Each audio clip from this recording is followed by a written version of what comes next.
जय हिंद बच्चों। हमने पीछे 2 वीडियो देखे थे इस लेसन के विमीय विश्लेषण से रिलेटेड। आज हमारा तीसरा वीडियो है और तीसरे वीडियो में हम ये देखेंगे कि हमारे जो विमीय विश्लेषण है उसके उपयोग क्या हैं। तो विमीय विश्लेषण के अनुप्रयोग।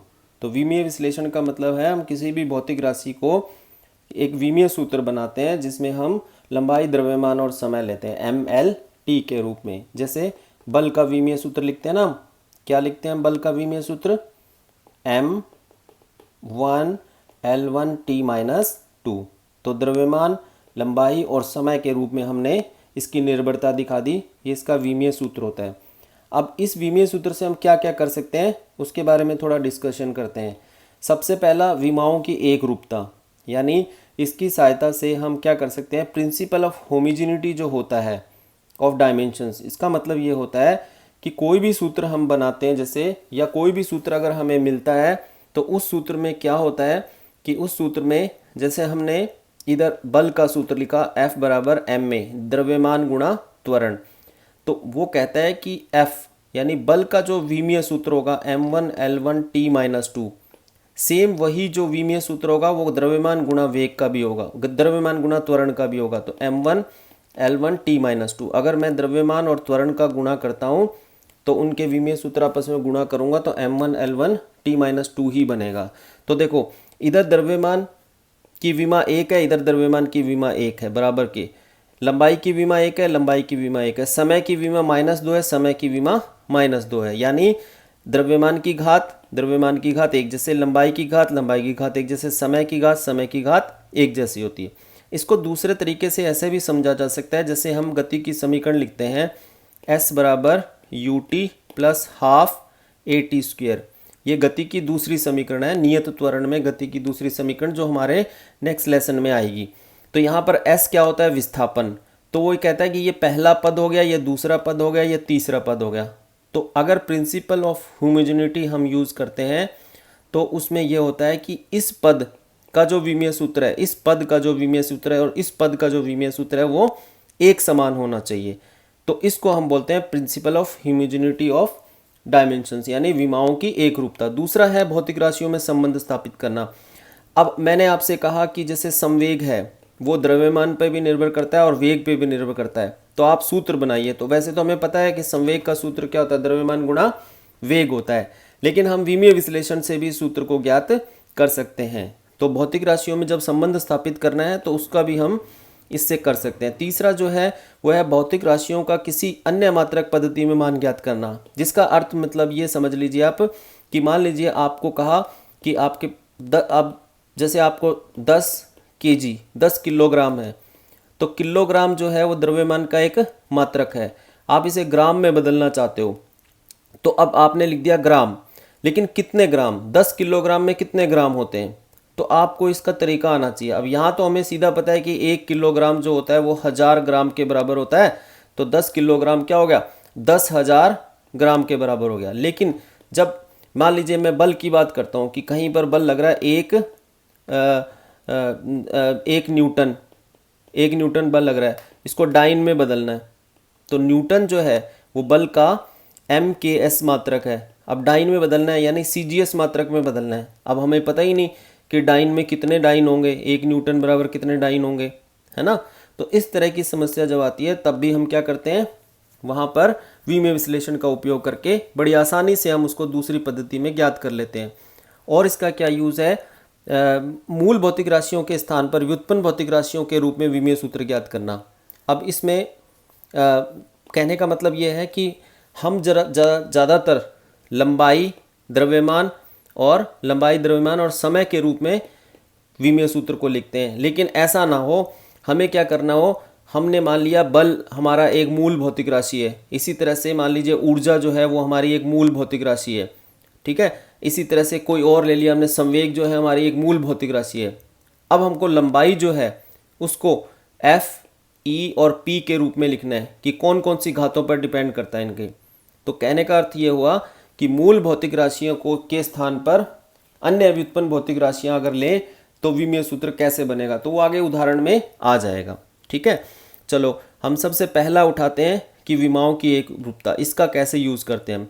तो इसका सबसे पहले इसका प्रिंसिपल समझते हैं कि इसमें होना करना क्या है हमें। तो इसमें 3 बातें मैंने यहाँ पर लिखी हैं।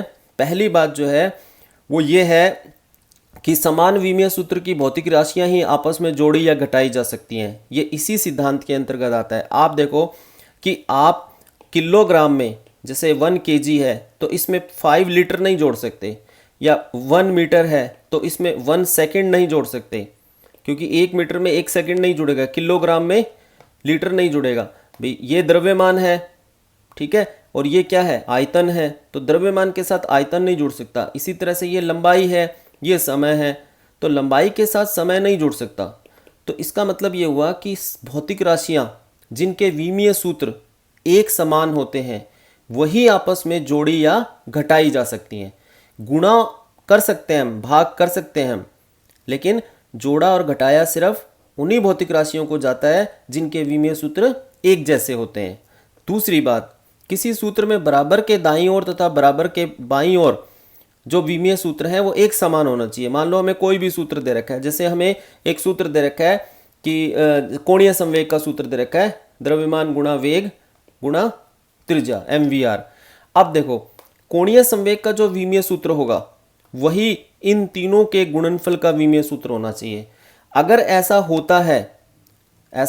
होता है तभी ये सूत्र सही है। अब क्योंकि सूत्र तो सही है तो इसका मतलब इधर द्रव्यमान, इधर लंबाई और समय के जो विमाएं होंगी वही सेम इधर द्रव्यमान, लंबाई और समय की विमाएं होंगी।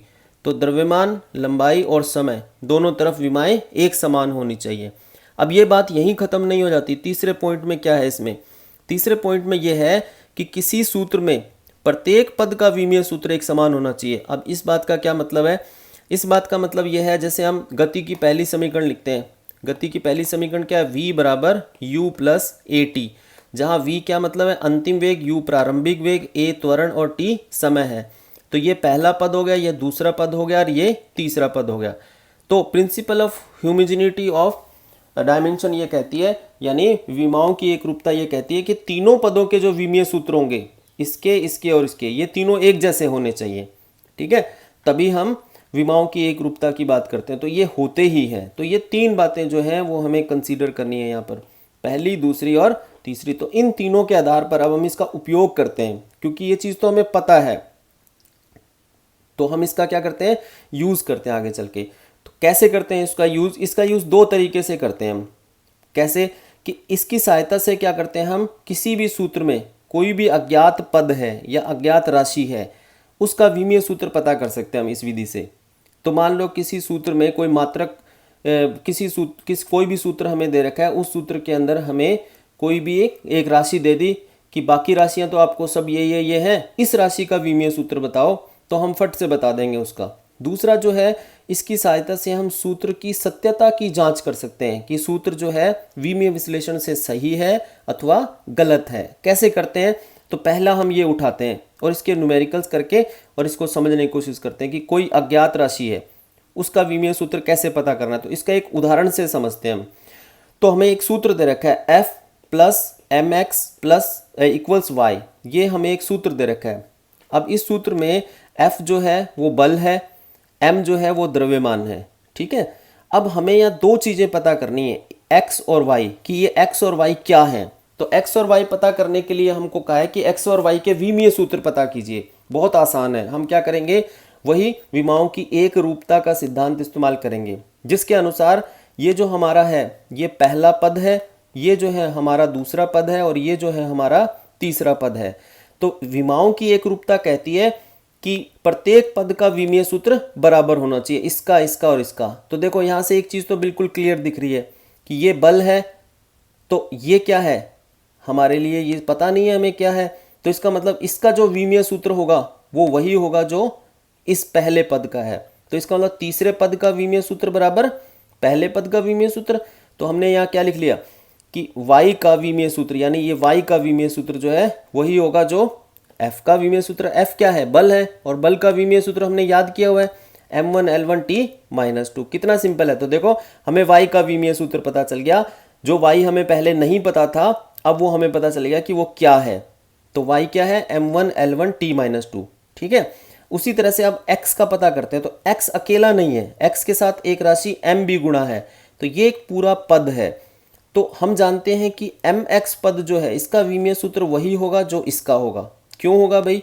क्योंकि प्रत्येक पद का सूत्र में विमीय सूत्र क्या होता है? एक बराबर होता है। दूसरी बात, ये जो पद है इस पद के साथ जुड़ रहा है, और मैंने अभी कहा था कि जोड़ और घटाव जब होगा दो भौतिक राशियों के बीच में तो वो सेम विमीय सूत्र वाली होंगी। तो इसका मतलब mx का जो विमीय सूत्र है, m गुणा x का जो विमीय सूत्र है वो वही है जो f का विमीय सूत्र है। ठीक है, तो m गुणा x ये गुणा में है, तो हम m को तो पता है, हमें m क्या है? द्रव्यमान है। तो x का नहीं पता, तो क्योंकि ये गुणा में है तो इस गुणा वाली राशि को बराबर के इधर भाग में ले जाएंगे हम। तो हम कहेंगे कि अकेले x का विमीय सूत्र क्या होगा? f बटे m का विमीय सूत्र। कितना आसान हो गया देखो। उसके बाद में f बटे m, f बल है, m द्रव्यमान है, दोनों का विमीय सूत्र हम लिख देंगे। तो देखो बल का विमीय सूत्र क्या होता है? m1 l1 t-2, और द्रव्यमान का क्या होता है? m1 l0 t0 होता है, उसको लिखा नहीं हमने। ठीक है, m1 से m1 काट दिया तो m की घात क्या बच जाएगी? 0। चाहे m को ऊपर ले जाओ, इसकी घात -1 हो जाएगी, तो m की घात 1 - 1 क्या हो जाएगा? m की घात 0 हो जाएगा। ठीक है, l1 और t-2, तो देखो m0 l1 t-2, तो इसका मतलब x का विमीय सूत्र भी ये चीज़ आ गई। इस तरह से हमने इस क्वेश्चन को सॉल्व कर लिया। अगला क्वेश्चन देखो, फिर हमें एक सूत्र दिया हुआ है, P + F बटे A बराबर MB बटे C + A, ये दे रखा है हमें। अब देखो हमें बता रखा है कि P जो है यहाँ दाब है, F जो है यहाँ बल है, M जो है यहाँ द्रव्यमान है, और A जो है यहाँ क्षेत्रफल है। ये चार चीज़ें, तो ये चार भौतिक राशियाँ तो हमें पता है, नोन है। अब दो भौतिक राशियाँ जो तीन भौतिक राशियाँ A, B और C, ये नियतांक भी हो सकते हैं और ये भौतिक राशियाँ भी हो सकती हैं। तो इनके बारे में हमें नहीं पता, तो हमको पता करना है कि ये हैं क्या आखिर, ये कौन कौन सी मूल भौतिक राशियों पर निर्भर करते हैं, इनके विमीय सूत्र क्या हैं। ठीक है, तो हम क्या करते हैं, वैसे देखो हमने यहाँ से शुरू किया है F बटे A से, लेकिन आप ये जानते हो कि आपको यहाँ पर मैंने बताया ये पहला पद हो गया, ये आपका दूसरा पद हो गया, और ये पूरा तीसरा पद हो गया। तो वैसे तो पदों के रूप में मैंने बताया पहला, दूसरा और तीसरा तीनों के विमीय सूत्र बराबर होंगे, लेकिन यहाँ सबसे आसान चीज़ आपको एक दिख रही है। देखो यहाँ नीचे लिखा हुआ है C + A, और मैंने आपसे क्या कहा था कि दो भौतिक राशियाँ तभी आपस में जुड़ सकती है जब उनके विमीय सूत्र पता हो। अब देखो यहाँ A क्या है? A क्षेत्रफल है, लेकिन C नहीं पता, तो C जो है, C भी क्या होगा? फिर क्षेत्रफल ही होगा। इसका मतलब ये हुआ कि C का जो विमीय सूत्र है वो इसके साथ जुड़ने वाली राशि A के विमीय सूत्र के बराबर होगा। भले ही ये बटे में लिखी हुई है, लेकिन C के साथ A जुड़ रहा है, तो C का विमीय सूत्र है वो वही होगा जो A का विमीय सूत्र है। तो सबसे पहले मैं C का ही बता देता हूँ यहाँ पर। देखो, तो C का विमीय सूत्र वही होगा जो क्षेत्रफल A का विमीय सूत्र, और क्षेत्रफल का विमीय सूत्र क्या होता है? m0 l2 t0, ये आपने याद किया हुआ है। तो देखो C का विमीय सूत्र आ गया। सबसे पहले मैंने आपको सबसे आसान वाला बताया जो देखते ही पता चल रहा है। ठीक है, अब उसके बाद में आ जाओ दूसरी चीज पे। अब हम A का पता करने की कोशिश करते हैं। तो इस पूरे पद को उठाओ, इस पूरे पद का विमीय सूत्र किसके बराबर होगा? दाब P के बराबर होगा। ठीक है, तो अब इस पूरे पद का विमीय सूत्र यानी F बटे A का विमीय सूत्र बराबर दाब P का विमीय सूत्र, यानी दूसरे पद का पहले पद के बराबर होगा। तो देखो F बटे A का विमीय सूत्र बराबर दाब P का विमीय सूत्र। अब ये देखो F बटे A है ना, तो F जो है ऊपर है, तो इसको बराबर से इधर क्या ले जाएंगे? हम नीचे ले जाएंगे। तो हम क्या लिखेंगे? 1 बटे A का विमीय सूत्र बराबर P बटे F। ये देखो P के बटे में आ गया F, है ना, ऊपर से बटे में आ गया नीचे, तो P बटे F का विमीय सूत्र। अब ये 1 बटे A तो कुछ भी नहीं होता, तो हम इसको पलट देते हैं। तो अगर हम बराबर के एक तरफ पलटा मारेंगे तो बराबर के दूसरी तरफ भी हमें पलटना पड़ेगा। तो A का विमीय सूत्र क्या हो गया? फिर पलटने के बाद इधर क्या हो गया? देखो F ऊपर आ जाएगा, P नीचे आ जाएगा, तो F बटे P का विमीय सूत्र हो जाएगा। तो वो कितना हो गया? देखो F बल है, m1 l1 t-2, और P क्या है? दाब है। दाब का क्या होता है? m1 l-1 t-2। सूत्र याद होने चाहिए। अब देखो m से m कट जाएगा तो m की घात तो 0 रह जाएगी। अब ये l की घात -1 है, तो जब ये ऊपर जाएगा तो इसकी घात क्या हो जाएगी? +1 हो जाएगी। ठीक है, तो l और l आपस में क्या हो जाएंगे? गुणा हो रहे हैं, तो इनकी घातें आपस में जुड़ जाएंगी। तो 1 + 1 क्या हो जाएगा? l की घात 2 हो जाएगी। l की घात 2 हो गई, यानी l की घात -1 को ऊपर ले जाऊंगा तो l की घात +1 हो जाएगा। तो l गुणा l क्या हो जाएगा? l² हो जाएगा। और t की घात -2 से t की घात -2 कट गया तो t की 0 बच गई। तो ये आपके पास में A का विमीय सूत्र आ गया। समझ आई बात? अब तीसरा क्या रह गया? अब रह गया B। अब b को कैसे पता करते हैं हम, तो b को पता करने का क्या तरीका है वो हम अब नेक्स्ट लाइन में देखते हैं। अब यहाँ देखो हमें क्या निकालना है, ये जो b है इसके बारे में हमें नहीं पता कि ये क्या चीज़ है। तो देखो b अपॉन सी प्लस ए, ये पूरा जो पद है, तीसरा पद जो है, इसका विमीय सूत्र क्या होगा, दाब p के सूत्र के बराबर होगा। ये पीछे देखो ये तीसरा पद है एम बी बटे सी प्लस ए, तीसरे पद का विमीय सूत्र पहले पद के बराबर होगा जो कि p हमें पता है दाब है। तो एम बी बटे सी प्लस ए का विमीय सूत्र क्या हो गया, दाब p के विमीय सूत्र के बराबर। अब c प्लस ए ये पूरा जो पद है ये भी क्या निकला था, क्षेत्रफल, ये भी क्या है, क्षेत्रफल। तो दोनों प्लस में है, तो इन दोनों की जगह हम यहाँ नीचे क्या लिख सकते हैं, क्षेत्रफल लिख सकते हैं। तो हम क्या लिख सकते हैं, b अपॉन क्षेत्रफल a का जो विमीय सूत्र होगा वो दाब p के विमीय सूत्र के बराबर होगा। अब जो बटे वाली राशि है बराबर के इधर आके गुणा में आ जाएगी, तो p गुणा a हो गया, नीचे से a जो निकल के इधर आ गया। तो b का विमीय सूत्र क्या बना, दाब गुणा क्षेत्रफल का विमीय सूत्र। दाब का विमीय सूत्र रख दिया m1 l-1 t-2, और क्षेत्रफल का कितना होता है l2। तो ये कितना हो गया, देखो l की घात इधर 2 है, इधर l की घात -1 है। तो दो राशियों के आधार समान होते तो घातें जुड़ जाती हैं। तो 2 - 1 क्या होगा, 1 होगा। तो l की घात क्या बच गई, 1 बच गई, और t की घात वही -2। क्या बन गया विमीय सूत्र b का, m1 l1 t-2। इस तरह से देखो हमने वो भौतिक राशियां जिनके विमीय सूत्र नहीं पता थे वो भी पता कर लिए। अब ध्यान से देखो b का विमीय सूत्र क्या बन रहा है, असल में वो बन रहा है जो फोर्स का होता है, यानी बल का होता है। m1 l1 t-2 होता है ना, इसका मतलब b जो है वो असल में बल है। इस तरह से हमें पता चल गया a b c 3। अब ये बहुत इंपॉर्टेंट क्वेश्चन है, बहुत बार एग्जाम में आ चुका है। वांडर वाल इक्वेशन होती है, ठीक है, ये वास्तविक गैसों की समीकरण होती है। तो वांडर वाल समीकरण जो है उसमें नियतांक a और b के विमीय सूत्र ज्ञात करें। तो ये वांडर वाल समीकरण होगी p प्लस ए बटे V square V minus B बराबर आर टी। ये 1 मोल गैस के लिए होती है, 1 मोल वास्तविक गैस के लिए, जहाँ p दाब है, v आयतन है गैस का, r गैस नियतांक है और t ताप है। तो इस पद को तो आपको देखना ही नहीं है, इसकी ज़रूरत ही नहीं है, आपका सारा क्वेश्चन यहीं से सॉल्व हो जाएगा। कैसे सॉल्व हो जाएगा, ध्यान से देखो। सबसे पहले इस पद को देखो, आपको क्या ज्ञात करना है, b का विमीय सूत्र, और b किसके साथ घट रहा है, किस में से घट रहा है, आयतन v में से। और मैंने क्या कहा था कि जो भौतिक राशियां होती हैं वो समान विमीय सूत्र की होंगी तभी वो आपस में जोड़ी या घटाई जा सकती है। तो अगर हम v में से b घटा रहे हैं तो इसका मतलब b का विमीय सूत्र वही है जो v का है। तो b का विमीय सूत्र क्या हो गया, सिंपल v का विमीय सूत्र। तो हमने क्या लिख दिया, b का विमीय सूत्र आयतन v का विमीय सूत्र लिख दिया। इस तरह से हो गया। तो अब b का विमीय सूत्र क्या बन गया, आयतन का क्या होता है, m0 l3 t0, यानी l3 होता है, तो ये आ गया। तो b का मान आ गया हमारे पास। अब आते हैं हम किस पर, अब हम a का पता करते हैं। तो ये पद देखो p प्लस ए बटे वी स्क्वायर। अब वही सेम जोड़ वाली बात कि a बटे वी स्क्वायर का जो विमीय सूत्र होगा वही दाब p का होगा। तो a बटे वी स्क्वायर किसके साथ जुड़ रहा है, p के साथ। तो p का विमीय सूत्र a बटे वी स्क्वायर के विमीय सूत्र के बराबर होगा, बिल्कुल सही है। तो एक, अब देखो वी स्क्वायर बटे में है तो बराबर के इधर ले जाएंगे तो ऊपर जाके क्या हो जाएगा, गुणा में आ जाएगा। तो खाली a बच गया, यहाँ पर a का विमीय सूत्र क्या हो गया, p गुणा v का विमीय सूत्र। तो p क्या है, दाब, और v क्या है, आयतन, लेकिन इसके ऊपर स्क्वायर लगा हुआ है, ये ध्यान दें। अब इनके विमीय सूत्र रख देते हैं। तो दाब का क्या होता है, m1 l-1 t-2, और आयतन v का क्या होता है, l3। m0 t0 जो होता है उसको छोड़ दिया, उसकी ज़रूरत नहीं है, लेकिन इसके ऊपर स्क्वायर लगा हुआ है, तो इसके ऊपर स्क्वायर लगा तो इसके ऊपर भी स्क्वायर लगा दिया मैंने, ठीक है। अब घात से घात क्या होती है, हमेशा गुणा होती है। घात के ऊपर अगर घात होती है वो आपस में गुणा हो गया, तो 3 दूना क्या हो गया, 6। तो यहाँ l की घात क्या हो गया, नीचे पद में 6 हो गया, ठीक है। अब देखो l की घात -1, l की घात 6, तो घातें आपस में जुड़ेंगी। अब तो 6 - 1 कितना हो जाएगा, 5। तो l की घात क्या बचा नीचे, 5। m वैसे का वैसे रख दिया, t वैसे का वैसे रख दिया। तो बताओ a का विमीय सूत्र क्या बना, m1 l5 t-2। कितना आसान है देखो।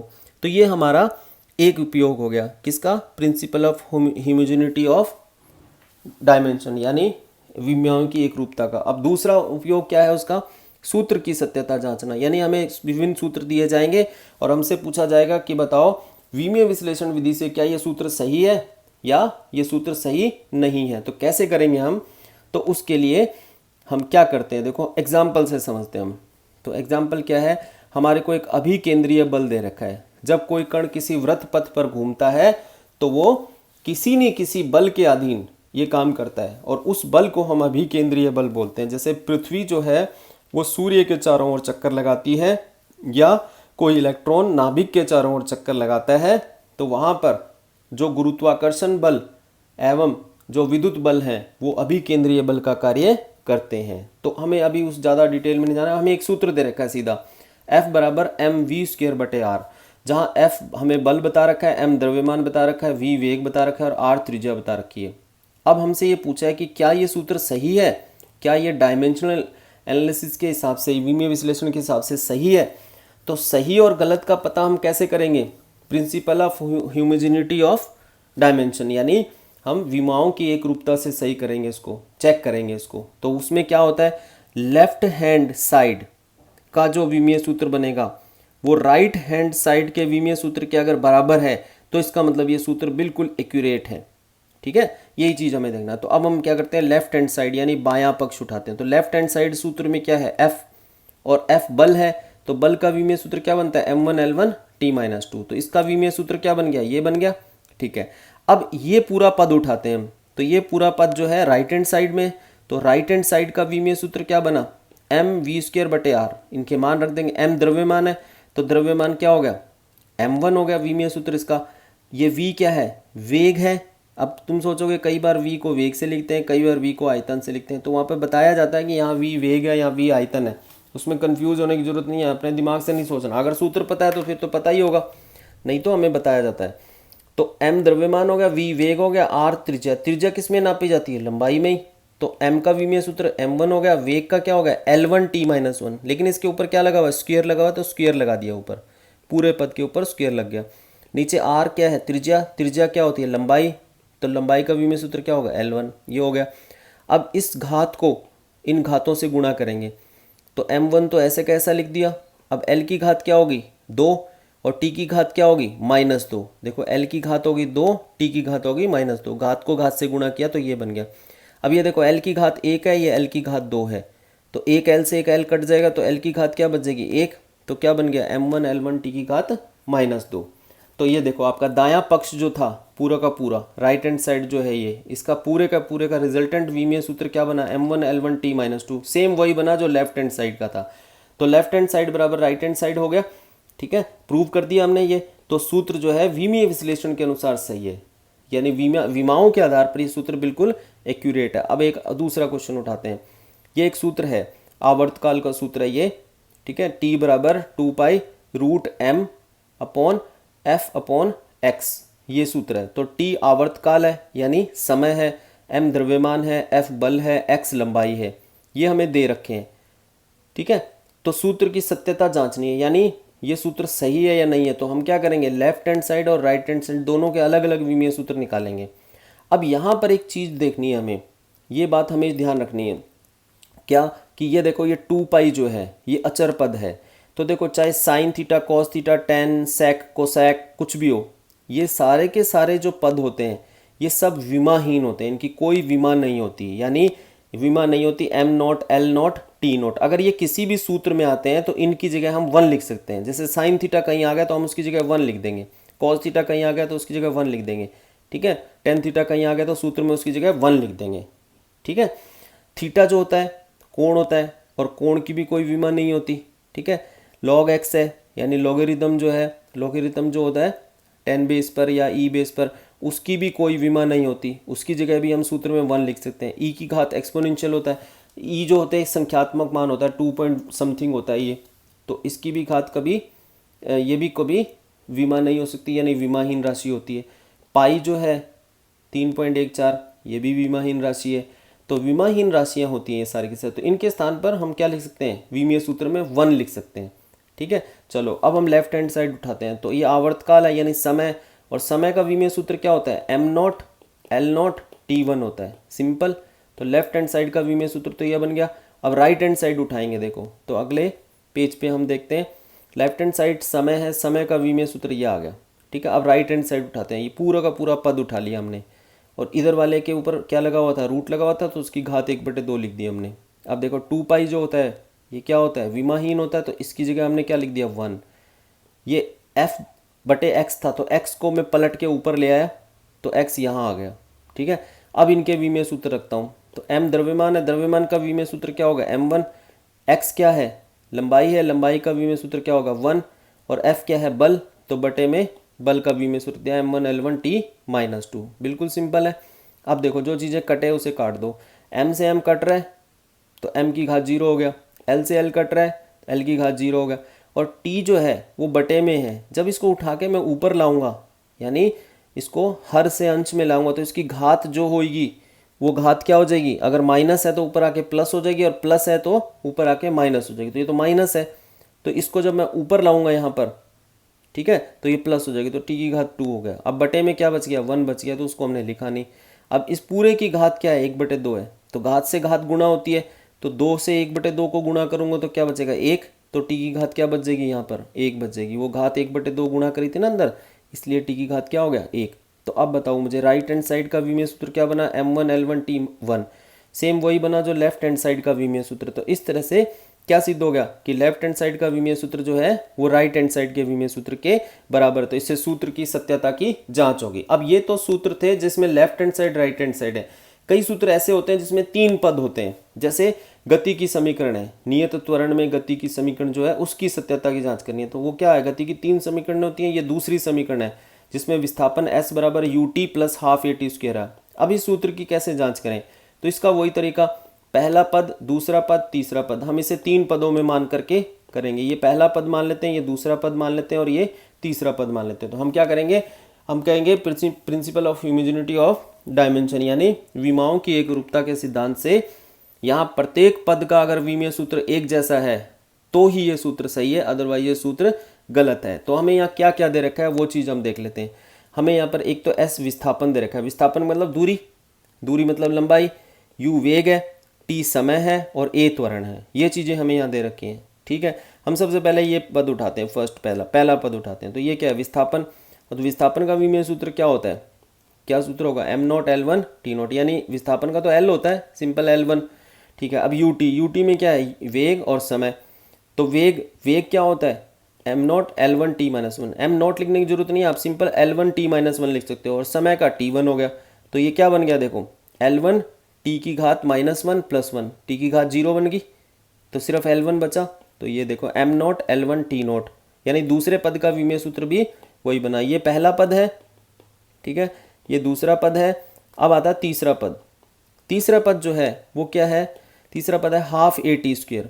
तो हाफ जो है वो तो संख्या है, संख्या का कोई विमीय सूत्र नहीं होता, तो इसकी जगह हम सूत्र में क्या लिख सकते हैं, विमीय सूत्र में 1 लिख सकते हैं। ए त्वरण है, त्वरण का विमीय सूत्र क्या होता है, l1t-2, हमने याद किया हुआ है। और समय का विमीय सूत्र क्या होता है, t1, लेकिन इसके ऊपर घात 2 है, तो इसके ऊपर घात 2 लगानी पड़ेगी, ठीक है। अब इसको सॉल्व कर लेते हैं हम। तो देखो t की घात 2 हो गई, t की घात -2 हो गई, तो घात आपस में जुड़ेंगी, तो -2 + 2 कितना हो जाएगा, 0, तो t की घात 0 हो गया, तो सिर्फ l बचा, तो m0l1 t की घात 0। तो तीसरे पद का विमीय सूत्र भी वही आया। तो पहले पद, दूसरे पद और तीसरे पद के विमीय सूत्र बराबर हैं, इसलिए ये सूत्र एकदम एक्यूरेट है। एक और देखते हैं, बर्नौली प्रमेय आएगी हमारे, बर्नौली प्रमेय जो है फ्लूइड डायनामिक्स के अंदर आता है, तरल यांत्रिकी के अंदर, बहुत इंपॉर्टेंट प्रमेय है ये। तो उस प्रमेय के अनुसार जो दाब है और ये जो पद है, इसे क्या बोलते हैं, वेग ऊर्जा, और इसे क्या बोलते हैं हम, स्थितिज ऊर्जा, ठीक है, गुरुत्वीय ऊर्जा बोलते हैं इसको हम। तो गुरुत्वीय स्थितिज ऊर्जा बोलते हैं इसको हम। तो इन तीनों पदों का जो मान होता है किसी आदर्श द्रव के लिए धारा रेखीय प्रवाह में, वो नियतांक होता है। हमको कुछ नहीं देखना, हमको ये देखना है एक सूत्र दे रखा है, इस सूत्र को हमें पता करना है कि ये सूत्र सही है या नहीं है। अब देखो बराबर में नियतांक आ रहा है, तो इसका मतलब इस पद का और इस पद, ये तीनों पद जो हैं, इन तीनों पदों के जो विमीय सूत्र हैं वो क्या होने चाहिए, एक जैसे होने चाहिए, ठीक है। तो हम चेक करते हैं। अब देखो, तो यहाँ पर देखो सबसे पहला पद क्या है इसमें, फर्स्ट, इसको लिख देते हैं हम सेकंड, और इसको लिख देते हैं हम थर्ड। पहला पद दाब का है, ठीक है, तो दाब का विमीय सूत्र क्या होगा, m1l-1t-2 हो गया, तो पहला पद आ गया। अब दूसरा पद क्या है, 1/2 रो v स्क्वायर। अब रो क्या है यहाँ, घनत्व, और 1/2 की जगह तो क्या आ जाएगा, 1 आ जाएगा सूत्र में। घनत्व का विमीय सूत्र क्या होगा, m1l-3, और ये क्या है, वेग का क्या होता है, l1t-1, लेकिन इसके ऊपर घात 2 है। अब घात को अंदर गुणा कर दो, तो l की घात 2 हो जाएगा, t की घात -2 हो जाएगा। अब ध्यान से देखो, m की घात 1 है, l की घात कितनी होगी, -3 + 2 -1 बची, l की घात -1 बची, और t की घात कितनी बची -2, तो t की घात कितनी होगी -2 हो गई। समझ आ गई बात। तो इस तरह से ये चीज़ बन गया। तो m1 l-1 t-2। अब नेक्स्ट देखो तीसरा पद रो जी एच में देखो रो घनत्व है, जी गुरुत्वीय त्वरण है, h ऊंचाई है। तो घनत्व का वही m1 l-3 और त्वरण का क्या हो गया l1 t-2 और h ऊंचाई यानी लंबाई का l1 हो गया। तीनों के विमीय सूत्र लग दिए, गुणा कर दिया आपस में, तो m1 लिख दिया। अब l की घात -3, l की घात 1 और l की घात 1, तो l की घात -3 में से 2 घटा देंगे l की घात, तो l की घात -1 बच गया, तो l की घात -1, t की घात -2 है तो t की घात -2 लिख दिया। तो इस तरह से इस पद का विमीय सूत्र क्या बन गया, सेम वही बना जो पहले वाले दो का था। तो तीनों पदों के विमीय सूत्र बराबर है, तो इसका मतलब सूत्र क्या है, विमीय विश्लेषण से सूत्र ये सत्य है।